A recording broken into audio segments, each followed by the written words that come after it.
আসসালামু আলাইকুম ওয়া রাহমাতুল্লাহি ওয়া বারাকাতুহু। নাহমাদুহু ওয়া নুসাল্লি আলা রাসূলিহিল কারীম। আম্মা বা'দ, ফাআউযু বিল্লাহি মিনাশ শাইতানির রাজীম। বিসমিল্লাহির রহমানির রহিম। সুবহানাল্লাযী আসরা বি'আবদিহি লাইলাম মিনাল মাসজিদিল হারাম ইলাল মাসজিদিল আকসাল্লাযী বারাকনা হাওলাহু লিনুরিয়াহু মিন আয়াতিনা ইন্নাহু হুয়াস সামিউল বাসীর। সাদাকাল্লাহুল আযীম। সম্মানীয় মোৰ ভাই ভনীসকল, আল্লাহ সুবহানাহু ওয়া তাআলাই নিশ্চয় আপোনালোকক ভালে ৰাখিছে আৰু ময়ো আপোনালোকৰ দোৱাত ভালে আছোঁ। আমি চবে গম পাওঁ, আমাৰ জুনৰ 12টা মাহ হয়, তাৰ ভিতৰত এটা মাহৰ নাম হৈছে ৰজবুল মুৰাজ্জব। এই ৰজব মাহৰ 27 ৰাতিত আমাৰ নবী মুহাম্মদুৰ ৰাসূলুল্লাহ সাল্লাল্লাহু আলাইহি ওয়াসাল্লামে মছজিদে হাৰামৰ পৰা মছজিদে আকছা আৰু মছজিদে আকছাৰ পৰা 7 আসমান পাৰ হৈ সিদৰাতুল মুনতাহালৈকে, অৰ্থাৎ আল্লাহ তাবাৰক ওয়া তাআলাৰ আৰশে আজিমলৈকে মেৰাজ কৰিছিলে। তো এই মেৰাজৰ ইতিহাসটো বৰ দীঘলীয়া হয়। মই যিমান মুখতছৰভাৱে হয় ইমানে কোৱাৰ কাৰণে চেষ্টা কৰিম। ইনশাআল্লাহ আপোনালোকে এই ভিডিঅ'টো ভালকৈ ফ'ল' কৰিব। তো এবাৰ আমাৰ নবী আলাইহিস সালাতু ওয়াস সালাম হযৰতে উম্মে হানি ৰাদিয়াল্লাহু তাআলা আনহাৰ ঘৰত আৰাম কৰি আছিলে। সেই মুহূৰ্তত আল্লাহ সুবহানাহু ওয়া তাআলাই মেৰাজৰ দাৱত কৰিছে আৰু সেই দাৱতটো লৈ আহিছিলে হযৰতে জিব্ৰাইল আমিন আলাইহিস সালাতু ওয়াস সালাম। যি সময়ত আমাৰ নবী আলাইহিস সালাতু ওয়াস সালাম সপোন আৰু অলপ অলপ জাগি আছিলে, তো এই সময়তে আহি হযৰতে জিব্ৰাইল আলাইহিস সালাম পাইছে। হযৰতে জিব্ৰাইল আলাইহিস সালামে এটা কাম কৰিছে যে দৰজাৰ ফিনে নুসুমাই ঘৰৰ চতৰ ফিনে আহি সোমাইছে। দেখে নবী আলাইহিস সালামে আৰাম কৰি আছে। এতিয়া নবীৰ আদব এহতাৰাম বজাই ৰখা জৰুৰী।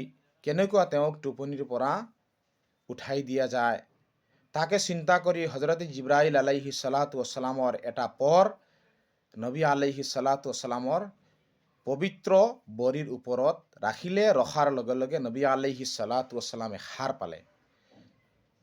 যেতিয়া টোপনিৰ পৰা সাৰ পালে, হযৰতে জিব্ৰাইল আলাইহিস সালাম আৰু লগতে হযৰতে মিকাইল আলাইহিস সালাম আছিলে। তেওঁলোক দুইজনে কাবা শৰীফৰ জমজম কুৱাৰ ওচৰত তেখেতক লৈ গ'ল। তাত লৈ যোৱাৰ পিছত তেওঁক চিনাচাক কৰা হৈছে। নবী আলাইহিস সালামে নিজেই ফৰমায় যে মোৰ ভিতৰৰ পৰা কিবা বস্তু ওলাইছে আৰু বাহিৰৰ পৰা সোমাইছে। ভিতৰৰ পৰা যিখিনি ওলাইছে জমজম কুৱাৰ পানীৰ জৰিয়ত খুব ভালকৈ ধুই দাই আকৌ ভিতৰত ৰাখি পেলাই ঠিক যেনেকুৱা আছিলে তেনেকুৱা কৰি দিছে। তাৰপিছত ভাইসকল, এতিয়া সফৰটো মেৰাজৰ যাত্ৰা আৰম্ভ হ'ব। এই যাত্ৰাৰ কাৰণে জন্নতি এটা বুৰাক সৱাৰী খচ্চৰতকৈ সৰু ৰেডি কৰা হৈছে। এই সৱাৰীৰ বিষয়ে হাদিছ পাকত আহিছে, ইমানে স্পীড, ইমানে তেজ ৰফতাৰ যাব পাৰে যে এটা খোজ ইয়াৰ ইমানে দূৰত্বলৈকে পৌঁছিব পাৰে, এজন মানুহে যিমান চকুৰে দূৰলৈকে দেখা পায় ইমানে এটা খোজত যায়। সুবহানাল্লাহ, কিমান স্পীড। আৰু এটা ৰেৱায়ত আছে যে 5 ছেকেণ্ডত 1,86,000 মাইল যাব পাৰে। কিমান আপোনাৰ এই চাৱাৰীটোৰ স্পীড, সুবহানাল্লাহ। এই চাৱাৰীক হজৰতে জিব্ৰাইলে ফৰমায় যে এ চাৱাৰী, খুশনসীব তুমি, তোমাৰ ওপৰত আজি যিজন আখেৰী নবী হ'ব সেইজন চাৱাৰ হ'ব। চাৱাৰীয়ে শুনি পেলাই বৰ শৰ্মিন্দা হৈ গ'ল। কেনেকুৱা এই কামটো মই আদায় কৰিম? যিয়ে নহওক আল্লাহৰ হুকুম হৈ গ'ল, মই এই কামটো আদায় কৰিবই লাগিব। তো ভাইসকল, এই জমজম কুঁৱাৰ পানী দি ধুই দিয়াৰ পিছত মছজিদে হাৰামৰ পৰা যাত্ৰা আৰম্ভ হ'ল মছজিদে আকছা অৰ্থাৎ বাইতুল মুকাদ্দাছলৈকে। এই ৰাস্তাত সফৰত কিছুমান এনেকুৱা ঠাই আহি গ'ল যি ঠাইবোৰত হজৰত জিব্ৰাইলে নবী আলাইহিছ ছালাতু ওয়াস সালামক ৰখাই ৰখাই নামাজ আদায় কৰাৰ হুকুম কৰিলে।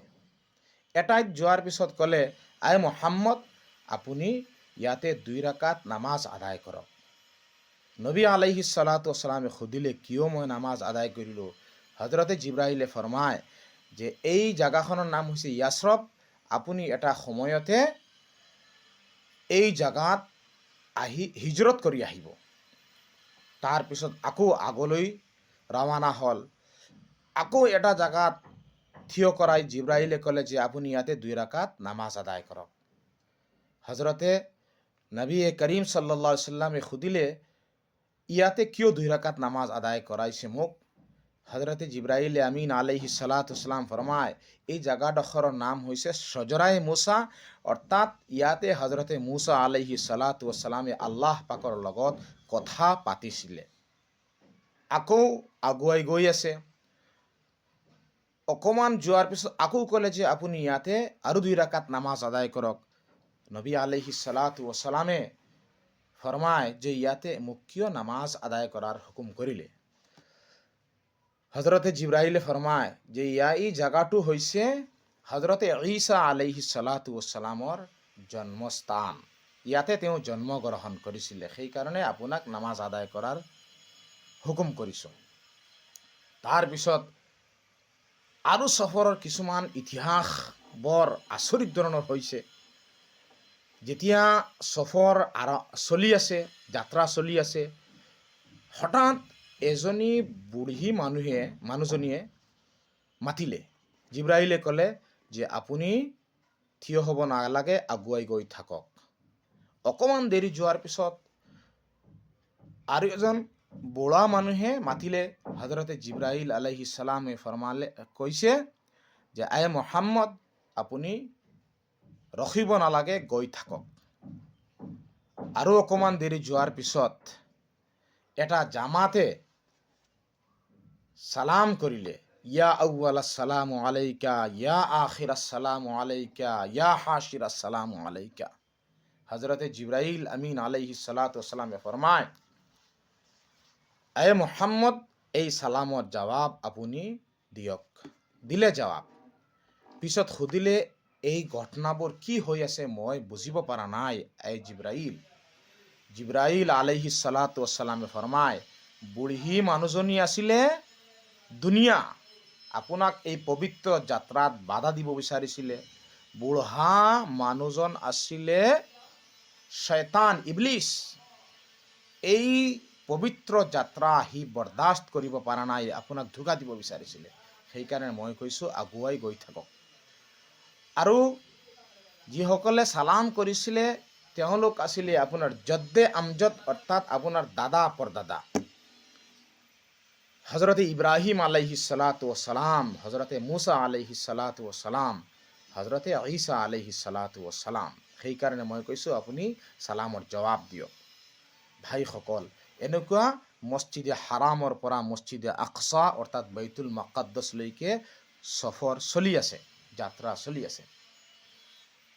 কিছুমান এনেকুৱা কৌম আৰু গোষ্ঠীৰ লগত দেখা হ'ল, বৰ আচৰিত আচৰিত ঘটনাবোৰ মেৰাজৰ সময়তে আমাৰ নবীৰ এই যাত্ৰাত হৈছে। এঠাইত গৈ দেখিলে এটা কৌমে, এটা গোষ্ঠীয়ে নিজৰ এই হাতৰ নখবিলাক তামাৰ, আৰু তেওঁলোকে নিজৰ মুখটো তামাৰ নখ দি চিলি আছে আৰু চিনাবিলাক চিলি আছে। হজৰতে জিব্ৰাইল আলাইহিছ সালাতু ৱাছসালামক সুধিলে যে এইসকল কোন ব্যক্তি ইমান কষ্ট কৰি আছে, আকৌ ভাল হয়, আকৌ চিলে। জিব্ৰাইলে ফৰমায় যে আই মুহাম্মদ, আপোনাৰ উম্মতিৰ মাজৰ পৰা যিসকলে বদগিল্লা কৰিব, গীবত কৰিব, আনৰ কথাবোৰ লৈ ফুৰি থাকিব, তেওঁলোকৰ এই কষ্ট মৰাৰ পিছত হ'ব। নাউজুবিল্লাহ, আল্লাহ আমাক হেফাজত কৰক গীবতৰ পৰা। অকণমান গ'লে, যোৱাৰ পিছত দেখিলে যে কিছুমান মানুহ নদীত পানীত সাঁতুৰি আছে আৰু তাৰ পৰা সৰু সৰু পাথৰবিলাক লৈ মুখত দি আছে। হজৰতে জিব্ৰাইলক সুধিলে এইসকল কোন ব্যক্তি, ইমান কষ্ট তেওঁলোকৰ হ'ব, পাথৰ খাই আছে। হজৰতে জিব্ৰাইলে আমিন আলাইহিছ সালামে ফৰমায় যে আপোনাৰ উম্মতিৰ পৰা যিসকল সুদখোৰ হ'ব, এইসকলৰ এই শাস্তি মৰাৰ পিছত হ'ব। আহাল্লাল্লাহুল বাইআ ও হাৰ্ৰামাৰ ৰিবা, আল্লাহ সুবহানাহু ওয়া তাআলাই বেচা কিনাটো আমাৰ কাৰণে জায়েজ কৰি দিছে, হালাল কৰি দিছে, আৰু বঢ়াই চঢ়াই লোৱাটো অৰ্থাৎ সুদটো আমাৰ কাৰণে হাৰাম কৰি দিছে, নাজাইজ কৰি দিছে। ভাইসকল হুঁচিয়াৰ, আল্লাহ নবীক ইশাৰা দি দিছে মেৰাজৰ যাত্ৰাত আল্লাহ সুবহানাহু ওয়া তাআলাই। আৰু অকণমান দেৰি গ'লে, যোৱাৰ পিছত দেখিলে যে কিছুমান মানুহে হাতত পাথৰ লৈ নিজৰ মাথা চিলি আছে। চিলাৰ পিছত আকৌ ভাল হৈ যায়, আকৌ চিলে, আকৌ ভাল হৈ যায়। আমাৰ নবী আলাইহিছ সালাতু ৱাছসালামে আচৰিত হৈ ক'লে, ইয়া জিব্ৰাইল, এইসকল কোন ব্যক্তি, ইমান কষ্ট হৈ আছে?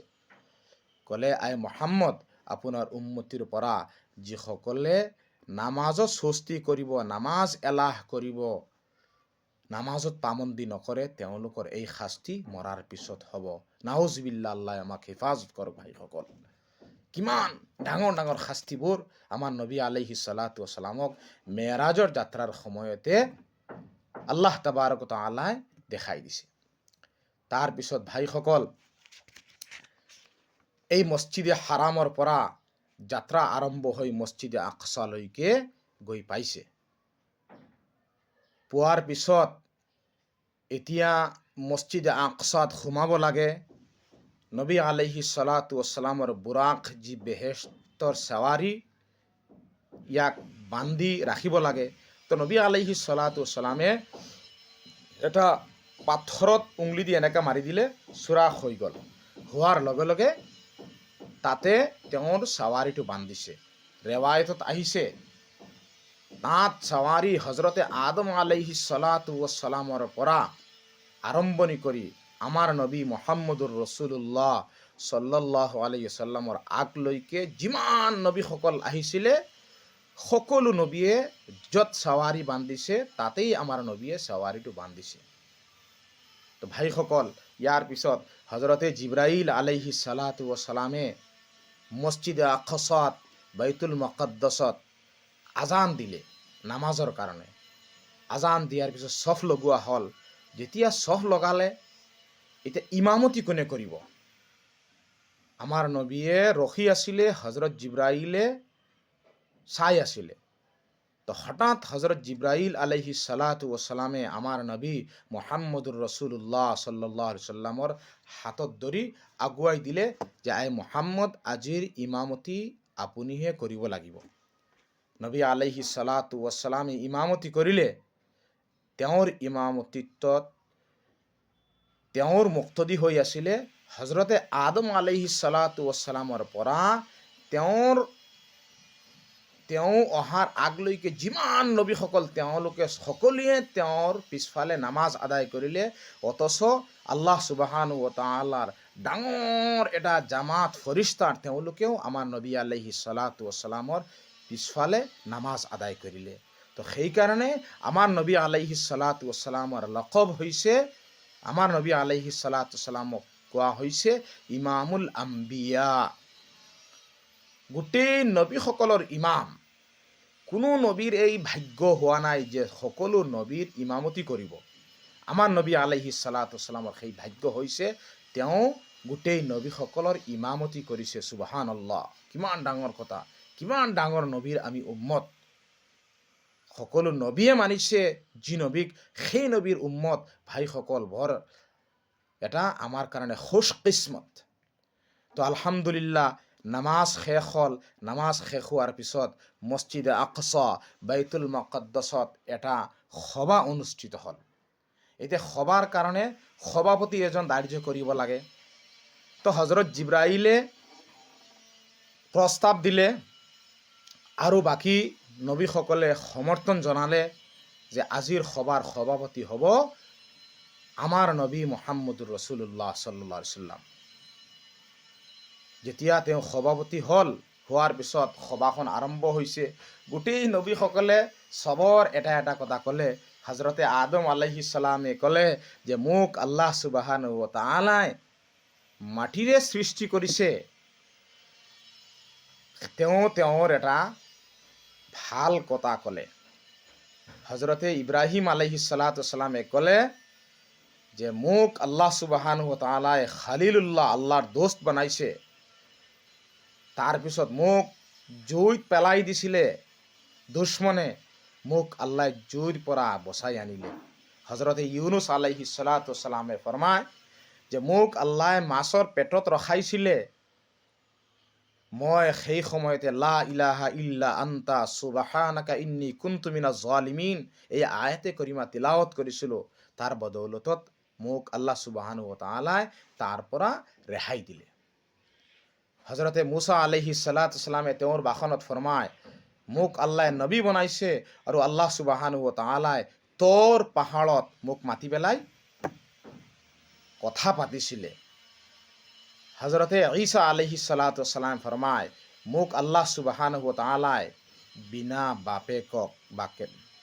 বাপেক এৰি পেলাই আল্লাহৰ কুদৰতত কি আছে চাই লওক যে মোক একমাত্ৰ মাৰ পৰা সৃষ্টি কৰিছে। আৰু তাৰপিছত আটাইতকৈ ডাঙৰ কথা হৈছে মোৰ কাৰণে যে মোক আল্লাহ সুবহানাহু ওয়া তাআলাই মৌত দিয়া নাই, বিনা মৌতত মোক আকৌ আসমানত উঠাই দিছে। তো ভাইসকল, এনেকুৱা চবে এটা এটা ভাষণ দিলে। লাষ্টততো সভাৰ এটা নিয়ম আৰু নীতি থাকে যে সভাখন ভংগ হ'ব লাগে। সেই সময়তে সভাৰ সভাপতি চাহাবে অলপ ভাষণ দিয়ে, তেওঁ অলপ বায়ান ৰাখে। আমাৰ নবী মুহাম্মদুৰ ৰাছুলুল্লাহ সাল্লাল্লাহু আলাইহি ওয়াসাল্লাম সভাৰ সভাপতি আছিলে। তেওঁ ভাষণ দিলে, ক'লে যে মোক আল্লাহ সুবহানাহু ওয়া তাআলাই আখেৰী নবী বনাইছে, মোৰ পিছত আৰু কোনো নবী নাহে। দ্বিতীয়তে মোক আল্লাহ সুবহানাহু ওয়া তাআলাই ৰাহমাতুল লিল আলামিন বনাইছে, গোটেই জাহানৰ দয়ালু, গোটেই জাহানৰ ৰহমত বনাই পঠিয়াইছে। গাছ লতা, যিমান মখলুকাত, যিমান আল্লাহৰ ডাঙৰ জীৱ জন্তু, সকলোৰ কাৰণে মোক আল্লাহ সুবহানাহু ওয়া তাআলাই ৰহমত বনাই পঠিয়াইছে। তাৰপিছত ক'লে যে আজিমুছ শান, আটাইতকৈ ডাঙৰ কিতাপ কোৰআনে মজিদখন মোৰ অন্তৰত আল্লাহ সুবহানাহু ওয়া তাআলাই নাজিল কৰিছে। ভাইসকল, এইখিনি ভাষণ হোৱাৰ পিছত এই সভাখন শেষ হৈ গ'ল। সভা শেষ হোৱাৰ পিছত এতিয়া মছজিদে আকছাৰ পৰা আকৌ সফৰ যাত্ৰা, এই পবিত্ৰ মেয়াৰাজৰ যাত্ৰা আৰম্ভ হৈ গ'ল। ৰেৱায়তত আহিছে এই বুৰাক সৱাৰী আৰু নবী আলাইহিছ ছালাতু ৱাছসালাম, জিব্ৰাইল আলাইহিছ সালাম, মিকাইল আলাইহিছ ছালাতু ৱাছসালাম আৰু বহুতো ফৰিস্তাসকল 7 আসমান পাৰ হৈ যোৱাৰ কাৰণে এটা বেহেশতি চিঢ়ি ৰখা হৈছিল দুনিয়াৰ জমিনৰ পৰা। এই চিঢ়িৰে আপোনাৰ আমাৰ নবী আলাইহিছ ছালাতু ৱাছসালাম এটা দুটা তিনিটা আসমান 7টা আসমান পাৰ হৈ লাষ্টত সিদ্ৰাতুল মুনতাহা য'ত আৰশে তো ভাইসকল, ভিডিঅ'টো কিবা কাৰণত কাট খাই গৈছিলে। আকৌ মই শেষৰখিনি ক'ব বিচাৰিছোঁ। তো এই 7 আসমান 7 জমিন পাৰ হোৱাৰ কাৰণে এটা চিৰি বনাই দিয়া হৈছিল, আৰু এই চিৰিটো বেহেস্তৰ পৰা অনা হৈছে। এই চিৰিৰ জৰিয়াত আমাৰ নবী আলাইহিছ সালাতু ওয়াসসালাম, জিব্ৰাইল আলাইহিছ সালাতু ওয়াসসালাম, হজৰতে মিকাইল আলাইহিছ সালাতু ওয়াসসালাম আৰু বিভিন্ন ফৰিস্তাসকল 7 আসমান পাৰ হৈ সিদৰাতুল মুনতাহা, য'ত আৰশে আজিম আল্লাহ সুবহানাহু ওয়া তাআলাৰ জালাল তজল্লি ফৰমা হৈ আছে, তাতে কৈছে এই যোৱাৰ সময়তে আসমানবিলাক যেতিয়া পাৰ হৈ যায়, তেতিয়া প্ৰথম আসমানত হজৰতে আদম আলাইহিছ সালাতু ওয়াসসালামক দেখা হৈছে, দ্বিতীয় আসমানত হজৰতে ঈসা আলাইহিছ সালাতু ওয়াসসালামৰ লগত মুলাকাত হৈছে, তৃতীয় আসমানত হজৰতে ঈসা আলাইহিছ সালাতু ওয়াসসালামৰ লগত মুলাকাত হৈছে, চতুৰ্থ আসমানত যোৱাৰ পিছত হজৰতে ইদ্ৰিছ আলাইহিছ সালাতু ওয়াসসালামৰ লগত মুলাকাত হৈছে, আৰু 5 নম্বৰত হজৰতে হাৰুন আলাইহিছ সালাতু ওয়াসসালাম, 6 নম্বৰত হজৰত মুসা আলাইহিছ সালাতু ওয়াসসালাম, আৰু 7 নম্বৰত হজৰতে ইব্ৰাহিম আলাইহিছ সালাতু ওয়াসসালামৰ লগত মুলাকাত হৈছে। তাৰপিছত হজৰত জিব্ৰাইলে ফৰমায়, যেতিয়া আৰশে আজিম সিদৰাতুল মুনতাহা আহি গ'ল, মই জিব্ৰাইলেও লগ এৰি নবী আলাইহিছ সালাতু ওয়াসসালামক অকলে মই এৰি দিলোঁ। এৰাৰ পিছত তেওঁ গ'ল, আল্লাহ তাবাৰক ওয়া তাআলাৰ লগত কথা হৈছে। কোরআনে করিম সাক্ষী যে সুম্মা দানা ফাতাদাল্লা ফাকানা কাবা কাউসাইনি আও আদনা, তার মানে আল্লাহ সুবহানাহু ওয়া তাআলা আৰু নবী আলাইহিছ সালাতু ওয়াসসালামৰ দূৰত্ব একেবাৰে কম, ডাইৰেক্ট আল্লাহৰ লগত আমাৰ নবী আলাইহিছ সালাতু ওয়াসসালামৰ কথাবোৰ চলি আছে। এই সময়তে কিছুমান তোহফা দান কৰিছিলে আমাৰ নবী আলাইহিছ সালাতু ওয়াসসালামক। তাৰ মাজত আটাইতকৈ ডাঙৰ তোহফা হৈছে নামাজ। চাব, আল্লাহ সুবহানাহু ওয়া তাআলা যিমান হুকুম, যিমান আহকামাত আৰকান নবী আলাইহিছ সালাতু ওয়াসসালামক দিছে, আৰু তেওঁৰ জৰিয়াই আমি পাইছোঁ, গোটেইখিনি জমিনৰ বুকুৰ ওপৰত দান কৰিছে। কিন্তু নামাজ এনেকুৱা আজিমুল শান এটা ইবাদত, এনেকুৱা এটা ডাঙৰ হুকুম, যি হুকুম আল্লাহ সুবহানাহু ওয়া তাআলাই আৰশে আজিম সিদৰাতুল মুনতাহা মেৰাজ শৰীফত, মেৰাজৰ যাত্ৰাত মাতি পেলাই সমজাই দিলে যে আপুনি এই নামাজ লৈ যাওক। ইয়াতে আৰু বহুতো কথা আছে, মই আসলে দীঘলীয়া কৰিব নিবিচাৰোঁ। যে নামাজ প্ৰথম দিছিলে 50 অক্তৰ, তাৰপিছত যেতিয়া লৈ আহি আছে হজৰতে মুসা আলাইহিছ সালাতু ওয়াসসালামৰ লগত মুলাকাত হ'ল, হজৰতে মুসা আলাইহিছ সালাতু ওয়াসসালামে ফৰমায় যে আপোনাৰ উম্মতি ইমান নোৱাৰিব, আপুনি আকৌ আল্লাহৰ ওচৰত গৈ দৰখাস্ত কৰি কমাই দিয়ক। তো যিয়ে নহওক, দৰখাস্ত কৰাৰ পিছত আল্লাহ সুবহানাহু ওয়া তাআলাই কম কৰিলে, আৰু তাৰপিছত 5 অক্তৰ নামাজ আমাৰ কাৰণে থাকি গ'ল। ভাইসকল, এই 5 অক্তৰ নামাজ বৰ ডাঙৰ এটা ইবাদত আমাৰ কাৰণে। আমি যদি এই ইবাদত নকৰোঁ, কালি কিয়ামতৰ দিনাখন আমি আল্লাহৰ ওচৰত জবাবদিহি হ'ব লাগিব। ইন্না সলাতা তানহা আনিল ফাহশাই ওয়াল মুনকাৰ। আল্লাহ সুবহানাহু ওয়া তাআলাই নামাজৰ জৰিয়াই গোটেই বেয়া কামৰ পৰা এজন নামাজিক বচাই ৰাখে। সুবহানাল্লাহ, কিমানে নামাজৰ ফজিলত। যেতিয়া নামাজ ইবাদত আল্লাহ সুবহানাহু ওয়া তাআলাই দিলে, আৰু নবী আলাইহিছ সালাতু ওয়াসসালামে আহি এলান কৰিলে, সাহাবাসকলৰ মাজত এটা আনন্দ উল্লাহ আহি গ'ল যে আজিৰে পৰা এই নামাজৰ জৰিয়াই আমাৰ হেৰ পেৰেচানী, বালা মুচিবত আমাৰ সকলোবিলাক আমি দূৰ কৰিব পাৰিম। সেইকাৰণে আমি এতিয়াৰে পৰা নামাজ আদায় কৰিম। সাহাবাইসকলে মানি লৈছিলে। ভাইসকল, এই হৈছে মেৰাজৰ সৰু চমুকে ইতিহাস। আল্লাহ সুবহানাহু ওয়া তাআলাই আমি এই সকলোকে ইয়াৰ ওপৰত আমল কৰাৰ তৌফিক দিয়ক। ওমা আলাইনা ইল্লাল বালাগ।